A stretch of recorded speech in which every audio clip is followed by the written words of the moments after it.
Alors, très rapidement, you're welcome. Je suis très heureuse de vous retrouver dans le cadre de cette Assemblée Générale virtuelle pour vous parler d'une problématique éminemment délicate qui nous concerne tous, qui concerne notre passé et détermine notre avenir. Vous l'aurez compris, c'est la problématique de l'impunité des auteurs des violations des droits de l'homme.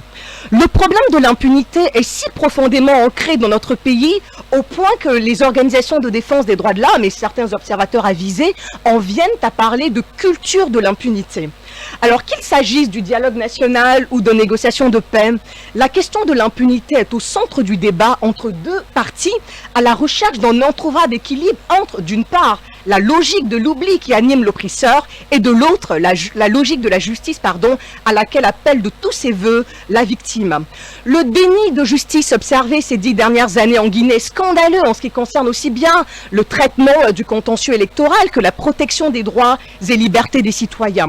Les rapports établis par les associations de défense des droits de l'homme sont tous unanimes, ils pointent tous l'impunité des forces de défense et de sécurité. Alors selon Human Rights Watch, je cite, « À l'exception d'une poignée de cas, l'impunité a largement perduré pour les violations des droits humains commises dans le passé.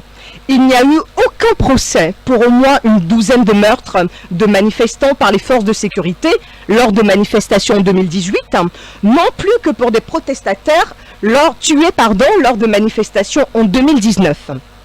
Il n'y a pas non plus eu de procès pour le meurtre de manifestants avant et après les élections présidentielles de 2015 et les élections législatives de 2013 pour le meurtre de 6 hommes en 2012 dans le village minier du sud-est de Zogota. Dans l'affaire Zogota, où les forces de l'ordre sont intervenues nuitamment tuant 6 villageois, la présidence avait promis que les coupables seraient punis. Une enquête a été ouverte. 6 aux responsables des forces de défense visées, aucun d'entre eux n'a comparu jusqu'ici. C'est seulement après la saisine de la Cour de justice de la CEDEAO que celle-ci, dans un arrêt du 10 novembre 2020, a condamné la Guinée et l'a déclarée coupable de violation du droit à la vie, du droit de ne pas être soumis à la torture et du droit à un recours effectif, notamment.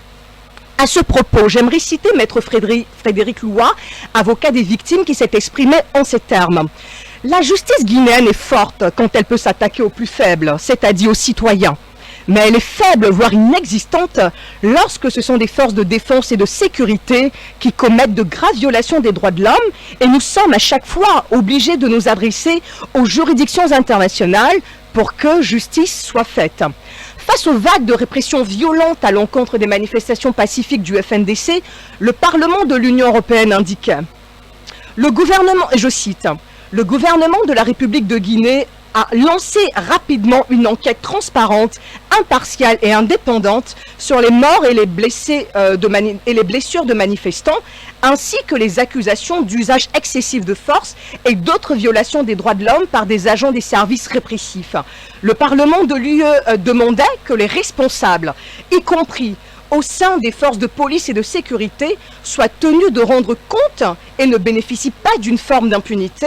Le Parlement de l'UE rappela également au gouvernement de la Guinée que la lutte contre la corruption et pour mettre fin à l'impunité devrait constituer une priorité. À Koya, les forces de défense et de sécurité ont tiré à balles réelles sur des manifestants, souvenez-vous, lorsqu'ils protestaient contre l'érection de barrages dans le cadre des mesures anti-Covid qui avaient été élaborées, faisant ainsi 6 morts.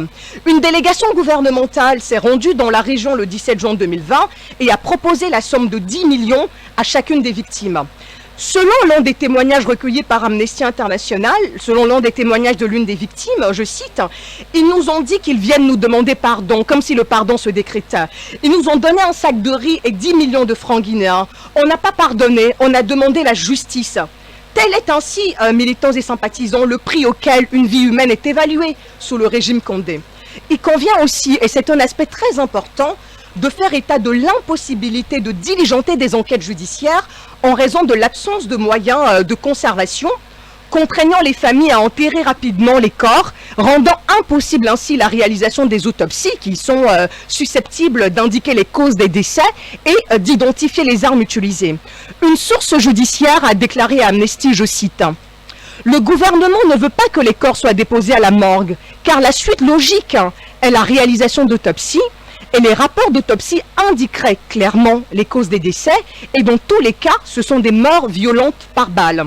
Accueillir les morts dans les morgues implique un décompte des victimes par les structures hospitalières qui serait moins contestable que celui réalisé par la société civile, alors que le gouvernement a toujours nié le nombre réel de victimes. Nous avons enregistré depuis 2011, à l'occasion des manifestations pacifiques de l'opposition, près de 250 morts qui n'ont eu droit ni à la compassion de l'État, ni à une quelconque forme de justice, encore moins à l'ouverture d'enquête. Ce climat d'impunité, entretenu à dessein au profit des forces de sécurité, puisque ces dernières constituent, in fine, le seul moyen pour les dictatures de maintenir leur statu quo, ne peut qu'encourager la récidive et compromettre l'état de droit et le respect des droits de l'homme. Je vais conclure en vous disant ceci. Pour pouvoir tourner la page d'événements aussi douloureux que ceux que notre pays a vécu, encore faudrait-il l'avoir lu, cette page. Mais la lutte contre l'impunité n'est pas qu'une question politique ou juridique, elle est également une question éminemment éthique.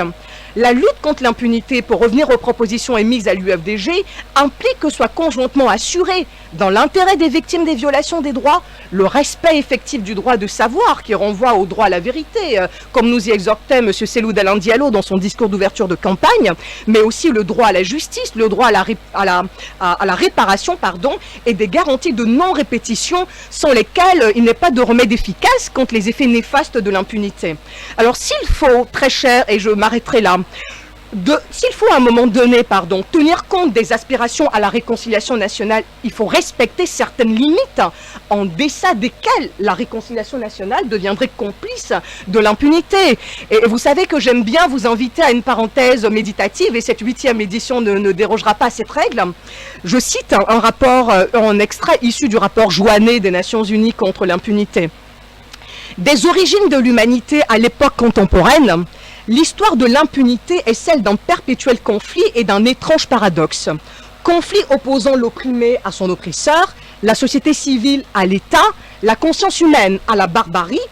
Paradoxe de l'opprimé qui, libéré de ses chaînes, assume à son tour la responsabilité de l'État et se retrouve pris dans l'engrenage de la réconciliation nationale, venant relativiser son engagement initial contre l'impunité. Je vous remercie de votre attention.